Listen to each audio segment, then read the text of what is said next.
area. Governor Wes Moore and Baltimore Mayor Scott are giving an update on a fuel spill impacting that area. Yeah, let's head to that press conference now.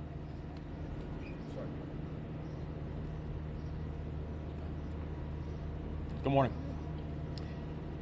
We'd like to provide an update on the oil spill in Baltimore City that took place yesterday. And I first want to start by thanking those who were first on the scene, including the heroic actions of the Baltimore City Fire Department. And I also want to thank Mayor Scott and Johns Hopkins and the Maryland Department of Environment for their coordination. Watching the coordination that we've seen here has not just been important, it's been incredibly impressive. And I'd also like to recognize all of the emergency crew, the emergency personnel from the City of Baltimore, from the state of Maryland, and also from the United States Coast Guard. This has been a robust and a truly collective effort. That we've now seen 10 different city and state agencies that have been deployed. And we've mobilized assets from local, state, and also on the federal levels. And Mayor Scott and I were on site yesterday with our partners to manage and monitor the response efforts. And all the response teams have moved in close coordination with each other. And for that, we are deeply, deeply proud and grateful. Emergency personnel worked through the night to help contain the situation. We have seen over 100 personnel literally worked through the night to make sure that we had this situation under control and contained. And there's one thing I've learned about this team that I'm standing with here, is that also in the military, I learned that you develop a muscle memory with your unit. And I think all of us had that experience yesterday, where we were snapping into place and getting into work. And I'm grateful to have this team to my flank in this work. This is a team that has done hard things before. This is a challenging assignment, but this is also a team that in challenging assignments and challenging times does not flinch, and we are grateful. We know how to move fast, we know how to move together, and we know how to keep things under control.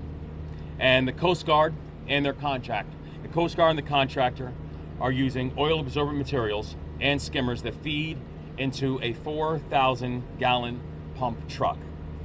That also includes, in addition to the over 100 personnel who have worked through the night, that includes the fact that we have 3 skimmers out here, we have 6 vac trucks, we have 1,000 feet of sweep, and we have 600 feet of boom already deployed. And as of this morning, we have no evidence to suggest there is any impact on drinking water in the area. Now, despite that, I do want to be clear that we still have work to do. And we ask that all Marylanders are using alternate routes away from Harbor East and allow the emergency personnel to do their jobs. Avoiding the area will help to ensure that our emergency personnel can make sure that they can get this mission accomplished efficiently and effectively. And transportation enforcement officers will be on site to help with traffic during peak hour travel time this morning.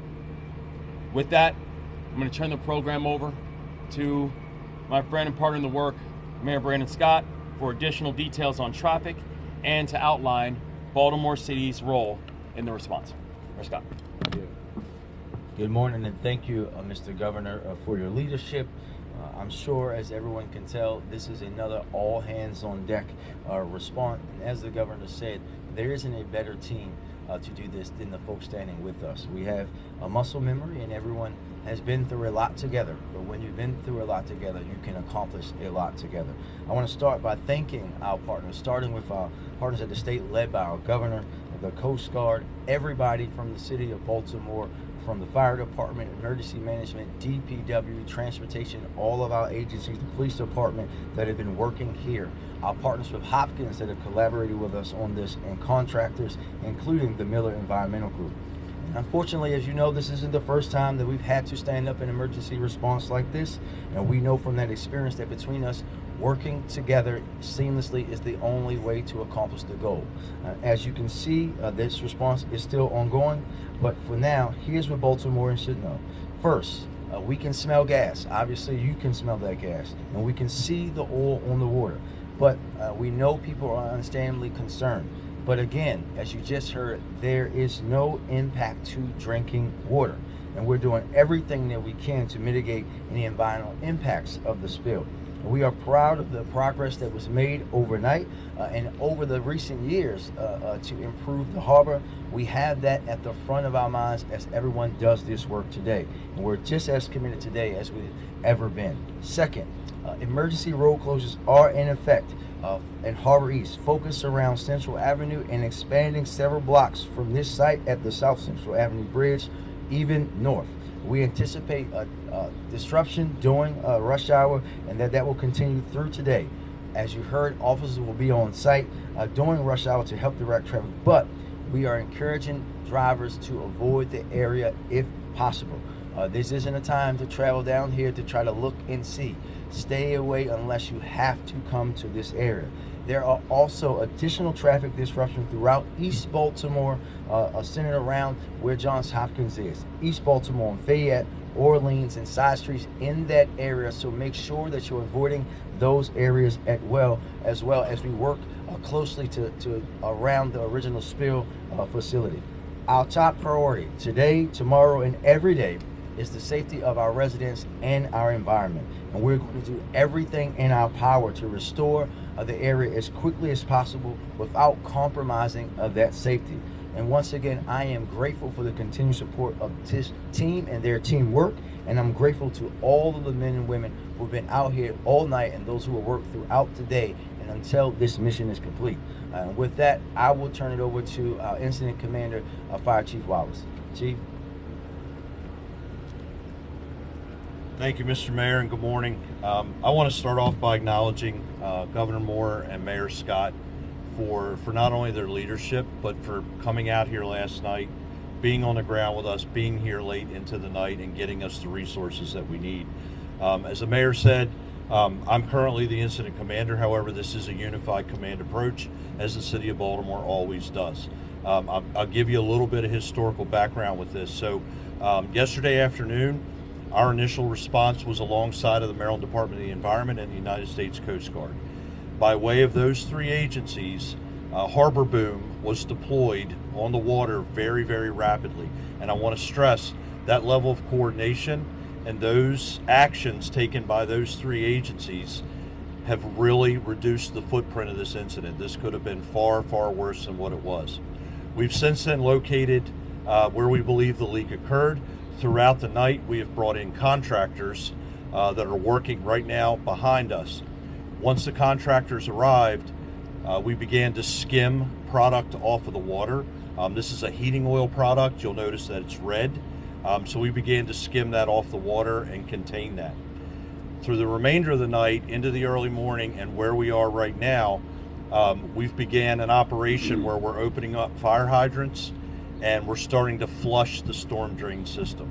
What's important is we need to push the product down, push it down to the harbor where we have skimmers, where we have capability to capture and retain product. So that's the operation right now. This operation will continue through a majority of the day. There will continue to be an odor, so we want to stress to our residents there will continue to be an odor here.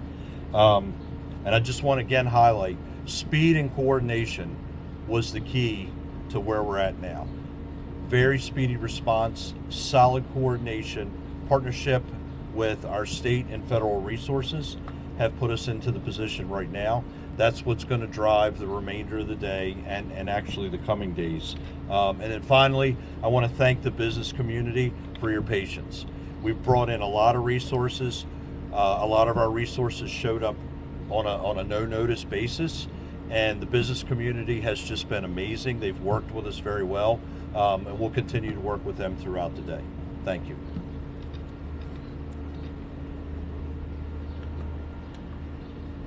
Good morning. Jeff Dunny with the Maryland Department of the Environment. I too would like to echo my thanks for the cooperation and support from both our city counterparts, our federal counterparts, our other state counterparts, as well as our private sector counterpart from Johns Hopkins.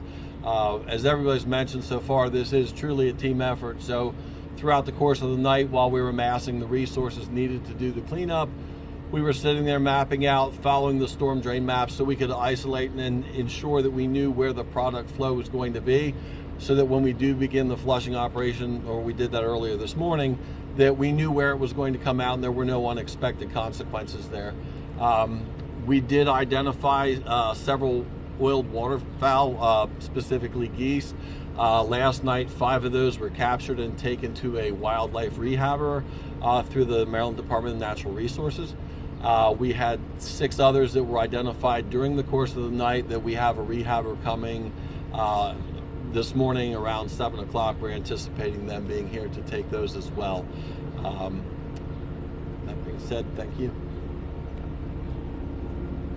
Governor, do we know exactly how this happened? What was the actual spill? How did it happen? We're still getting the full analysis of exactly what happened. What we know is at approximately 9:30 yesterday morning was when we have the first accounts of the leakage.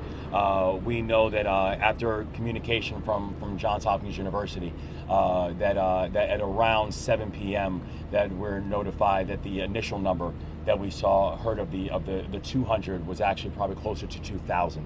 And so, but really since around 9:30, we know was the initial time of the leakage, but we're still going through all the analysis, and I know in working with Johns Hopkins to also be able to identify the full forensics as to what happened. And is this a pipeline that has been here before there was development here that's being used, Mayor? Yes, you know that we have to think about 2 different parts of the city. Yes, we know there's up where we're talking about further away from here, that is very, very old infrastructure, and obviously coming down Central Avenue, we have new portions. So you're talking about old systems mixing with new systems and vice versa. That's why we had DPW here. They have the capability to look at that by GIS mapping, but we also had them physically going and popping manholes, because nothing beats being able to see it, or in this case, see it and smell it with your own eyes, ears, and nose. You said that there's no threat to drinking water. Is there any threat to public safety? Any other issues with the smell or anything? No threats. We just, obviously, to state the obvious, we don't want folks out getting in the water, right? But there's no threat to public safety.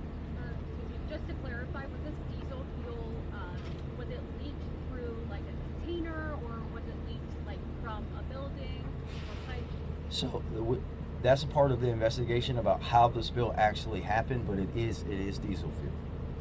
Can you tell us, a question was asked about air quality impacting the oil with the ozone levels as the sun comes out. Any concern about that, and how are you monitoring the air quality?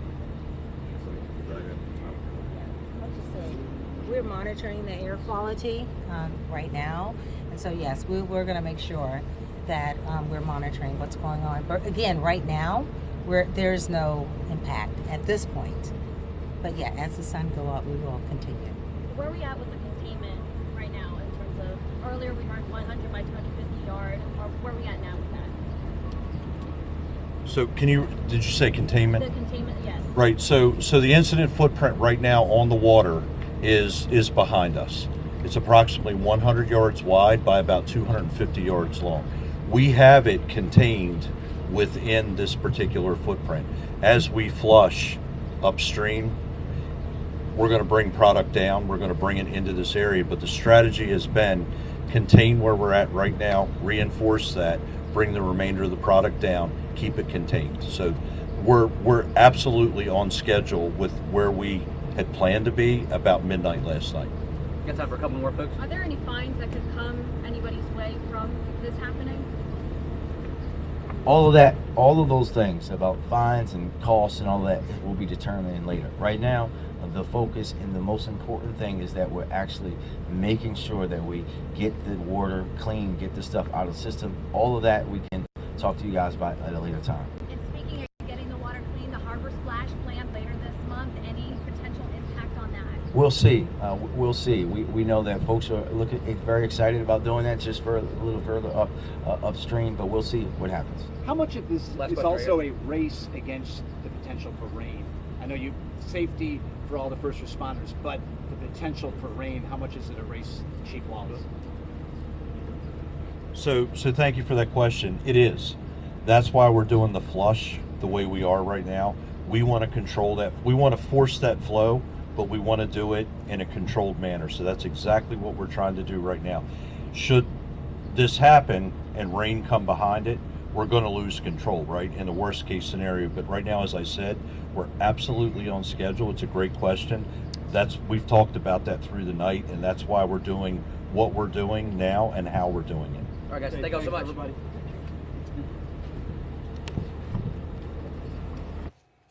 Okay. You just heard the press conference with Mayor Brandon Scott and Governor Wes Moore giving us the latest on the major fuel spill at the Inner Harbor near Harbor East. Indeed.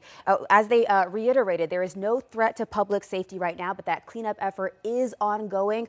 Fire Chief James Wallace, who, as they mentioned, is the incident commander for all of this, mentioned they've contained it to an area that's about 100 yards wide and 250 yards long. And they actually said the containment efforts are on schedule right now. Absolutely. It is involving about 2,000 gallons of diesel fuel. They're saying now that there is no current impact to the drinking water, but the cleanup is going to impact the commute. So they're urging drivers to stay away. Don't come down just to sightsee and see what's going on. Stay away from the area. Starting near Central Avenue is where those detours and the emergency closures are going to start taking place and being shut down this morning. Yeah, in the words of Mayor Brandon Scott, too, he said we can smell the gas, we can see the oil on the water. They mentioned it has this reddish hue, but again, no impact to the drinking water. As far as impacts to wildlife, Jeff Donahue with the State Department of Environment mentioned they took about 5 geese to a wildlife preserve that might be impacted, but no further impacts beyond that. They mentioned the cleanup efforts right now involve skimmers, oil-absorbing materials that are feeding into this 4,000-gallon capacity truck, and that's just going to continue on for most of the day. All right, and they also say that they have it contained to about an area of about 100 yards wide to just about 50 yards long. They do say you're going to smell it. You're going to see it. You can see the oil on the water. You can smell the impacts. But again, the impacts will be minimal for any drinking around that area. They say that basically this is muscle memory. They keep saying that this team has worked together in the past several times, and they have muscle memory. They're very familiar with each other, and they're working in concert. And Chief Wallace says they're on schedule. He did, and he also said this could have been far, far worse in his words. He mentioned how quickly they were in reacting to this, containing it, and that it really averted any further or greater impacts to all of Right. this. They do know that about 9:30 yesterday morning was when Johns Hopkins first alerted them that there was a spill, and they started seeing some of the estimates going up. They started thinking initially they thought at first it was about 100 gallons, turned to 2,000 gallons. But again, they are containing it. They're trying to figure out exactly where the old units of the DPW pipes are meeting new units of DPW pipes, and they're trying to figure out exactly how that spill is going to be contained and shut down and controlled. Yeah, as well as how exactly it all happened. A lot of questions about that right now.